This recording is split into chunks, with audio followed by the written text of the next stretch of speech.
So now we're gonna get into another topic, man. Mm-hmm. I seen an episode of Outside the Lines, and I'm gonna really start attacking ESPN. I'm gonna write a couple blogs about this too. Amen. But this one specific show was about athletes and guns, Mm-hmm. and you know who was featured in it. I don't even got to tell y'all who was featured in it. Black people. I mean, I seen a feature. I say about 5 years ago about athletes and guns, right? Right. At least they show one white boy hunting. Oh, they did? He was hunting, but they just made it, right. They show one white boy hunting. This time they just like, man, we going all out. And then they added layers to it. Right. They little stereotypical stuff, man. And a stereotypical part that they use at the media, another trick when it comes to guns, they always mention Chicago, which is a gang-banging city, but they always bring that into your subconscious, to get you to thinking about black people, because everybody know black people live in Chicago. Yeah, they painted Chicago a black city. So if you ever notice the president, all of them bring up Chicago all the time to get that saying that's the worst city, and the niggas there is, excuse my language, the niggas are the ones causing all the problems. Well, they killing each other. That's what they are. Yeah. Right. Matter of fact, that's what they saying. I was reading some comments on these different stories, and that's what they would. I went to the sites that talks about niggers, and these white folks say that word like it ain't. Oh man, they try to sneak it by. Right. Matter of fact, we talking about that word. Let me tell people out there right now. Yeah, tell them. Don't even say the N word. The N word is just a little sneaky way of you wanting to say nigga. Right. So you sitting there, the N word. I'm like, hello, you still saying? I'm not gonna stop saying nigga because that's like Dick Gregory said. That's my history. Can you lend a nigga a pencil? Hey, and ESPN, man, they didn't even report when those NBA players got robbed at gunpoint. Eddie Curry, in Chicago. Antoine Walker. Back to Chicago. Yeah, ESPN didn't even do a story on this. Sure didn't. They was tied up and everything. Yeah, and then that's why these athletes carrying guns and stuff. So we all know they need to carry guns because they're a target. Right, because you got money. Yeah, everyone knows, especially if you're out there stunting, rolling around, and which you had a right to. It'd be like you had a right to stunt. No one should just get mad. Gary Payton got jacked too when he was stunting in Oakland. You see that? Yeah, he was. Stephon Marbury got his necklace robbed from him. Yeah. All right, y'all gonna have to explain that with a little bit when you talk about stunting. Stunting, showing off, the flossing, flossing, and all that. Right. But what I really want to focus in on real quick before we change the subject is I just want to show you the little slickness of the ESPN when they do and cover these stories, because they try to make it look like they trying to help or expose you to something. But watch these little clips. I'm gonna play a couple of them. So I'm gonna play the first one. Okay. Here we go. Jennifer Johnson was a single mother of two when her estranged boyfriend shot her after an argument. Chris learned the news from a family friend. He called me and told me that my sister was dead. And at that point, it's just like my soul I just dropped. I couldn't do anything. So, like many professional athletes, Johnson says he sees himself as a potential target. Now, you see, man, that's amazing. They showing you why he carried guns, but look how he started off. They was talking about Chris Johnson. This is an NFL player whose sister got murdered. I didn't say that before, but his sister got murdered. So they have him telling. They didn't have to tell us she was a single mom. That was the very first thing I thought. There you go. Did we have to know they that? Sneaked that in. They just threw that on in there. I mean, they just ESPN. What the hell is wrong with you? Sugar, honey, iced tea. Now let's go ahead. Sugar, honey, iced tea.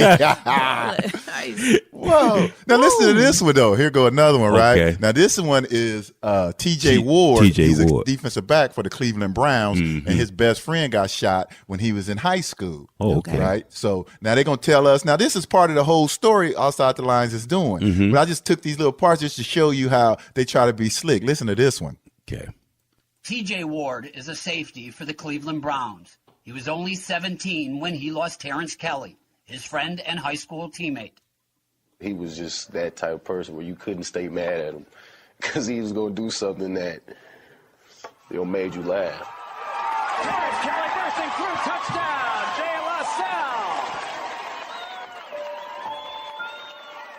Kelly was shot and killed by a 15-year-old boy who police said held a grudge over a pickup basketball game. Oh man, I can't even listen. Stop. A basketball. Man, even though this stuff may be true or whatever, is it relevant? Right. I mean, it's not relevant to the whole gun debate. And it's almost like if you go look at the national gun debate right now, of course, little white kids got killed. That's when we talk about the gun debate. Students in Newtown. Because don't nobody legitimately care about Chris Johnson's sister or TJ Ward's friend. Because how long ago did they get killed and then nobody cared? Unless it's time to stereotype black people. Or a basketball game. Who cares about a basketball game? Oh, he got mad because he lost. You know, that remind me of back in the day when they used to say stuff like, we're going to put the kids in uniform because kids are getting killed for their sneakers. They wasn't getting killed for their sneakers. They was getting killed for other stuff. You just thought it was their sneakers. That's how it was reported. Right. Exactly. Because they could have had a grudge over something else. But that's the most, what's that word? Salacious. Yeah. You know, how they do that. And it's like, and that's why the gun debate is a trip, because even though it gets sparked when white people is killed, like the kids, the Columbine shooting, the Aurora shooting, and all that. But they done spent the last 30 years showing us shooting up each other with guns. That's why them people in the suburbs got this fear and want their guns. Want to keep them. That's what you saying. Back to what you saying. They always showing Chicago, right? I don't know. I think the NRA, not NRA, but the other people, they just sparked this on the gun side. Yeah. Because before everybody thought that the people that want guns are the hunters, the rednecks out in the woods, and nobody want to take a redneck gun. You'll never catch a redneck at like an anti-war protest going, "Hell no, we won't go." They're just like, "Wait, I get to kill people? And I ain't going to jail. Wait a minute, are they foreigners?" But they want to take some niggas' guns. There you go. That. There you go. And I've always thought the NRA just, planted guns in the inner city. Let alone niggas with money. Trust me, because I knew some cats in Southern California that was running some guns. But what sounded funny, I always wonder where they got them from. Right. But anyway, well, what tickled me, this is just me hearing, but they even had the guy that was interviewing TJ Ward and Chris Johnson. He sounded like a black guy. They made his voice sound scratchy. That's just me. Like he was sipping on some syrup. Yeah. Maybe this next story is the reason why the athletes carry the gun. Oh, yeah. Man, what the hell wrong with that coach at Rutgers, man? Oh, man. What if one of the players had a gun at practice? He throwing balls and stuff at you? That story went national, too, I think. Yeah, but that's level 4 right there. Yeah, it went to about a 4. Yeah. But my question is this.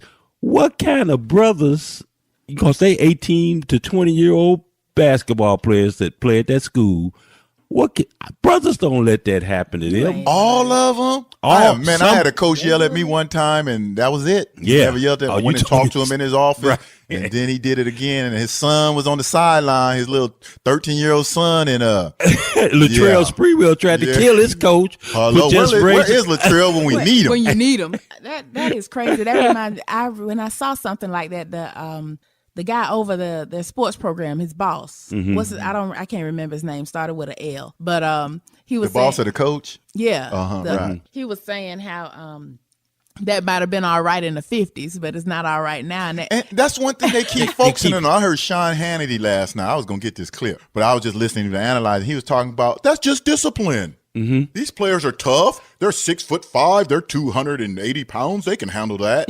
Come on, dude. It wasn't like, how Bobby and I had that one instant when he grabbed Neil Reed. Yeah, he did. Remember that? Yeah, I remember that. He died a year ago, man. Yeah, you was telling me about Neil Reed. He died, man, in Southern California too. Wow. Anyway, remember that was one incident, right? Y'all seen that tape?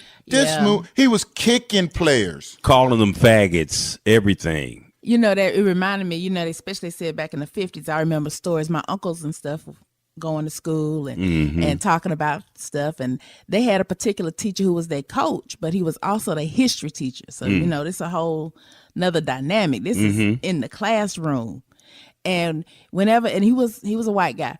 whenever something happened, he said something, or he just wanted to make a point, say you wasn't paying attention or something, he would kick the desk that you sitting in. I mean, and kick it across the room. Kick it across the room. He kicked the desk and the desk. Like Bobby Knight threw that chair across the room. Would kick it across the room. So wow, that's amazing. So dude kicked the desk my uncle was sitting in.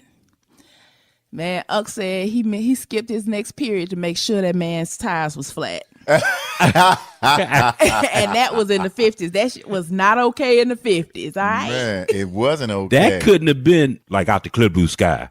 This guy all of a sudden just started throwing basketball. This has to be a pattern. Well, that's what Murdoch said. The assistant coach, he's considered a whistleblower. Remember, he used to play in the NBA. Murdoch went to Providence. Oh yeah, I remember. He was him. this head coach. I mean, assistant coach. I heard him talking about what was going on in practice, and I was thinking, well, you never went and talked to the coach, but he got fired.